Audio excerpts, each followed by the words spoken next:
નમસ્કાર, આપ જોઈ રહ્યા છો TV9, હું છું જગદીશ। સમાચારની શરૂઆત કરીશું અને એક ચોંકાવનારા સમાચાર અમદાવાદથી। અમદાવાદની ગોતા વિસ્તારમાં આવેલી સ્કૂલ બસમાં આગનો બનાવ બન્યો છે। આ સ્કૂલ બસમાં આગ લાગી છે। વસંત ટાઉનશીપ નજીક સ્કૂલ બસમાં આગ લાગી। આગની ઘટના વખતે સ્કૂલ બસ ખાલી હોવાથી જાનહાનિ ટળી છે।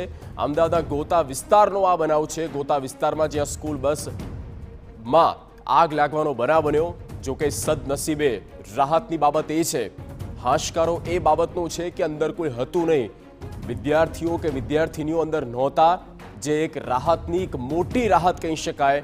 અને અકાળે જે પણ આ બનાવ બન્યો છે, કેવી રીતે થયું તેની નોંધ લેવાવી જરૂરી છે, તેની તપાસ થાય તે પણ જરૂરી છે। શું આમાં કોઈ બેદરકારી છે, તેનું મેન્ટેનન્સ નહોતું, કયા કારણોસર આ ઠંડીના માહોલમાં આ બસમાં આગ લાગી ગઈ અચાનક, શું હોઈ શકે છે તેની પાછળનું કારણ, તેનું ઇન્સ્પેક્શન થવું જરૂરી છે, જેથી કરીને એ લૂફોલ્સને શોધી શકાય અને ભવિષ્યમાં કોઈ મોટી દુર્ઘટના બનતા તેને અટકાવી શકાય માટે।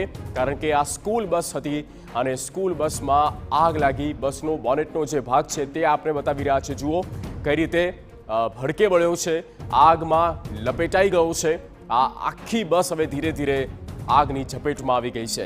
અમદાવાદના ગોતા વિસ્તારમાં જ્યાં સ્કૂલ બસમાં આગ લાગી, આપને બંને દ્રશ્ય બતાવી રહ્યા છે।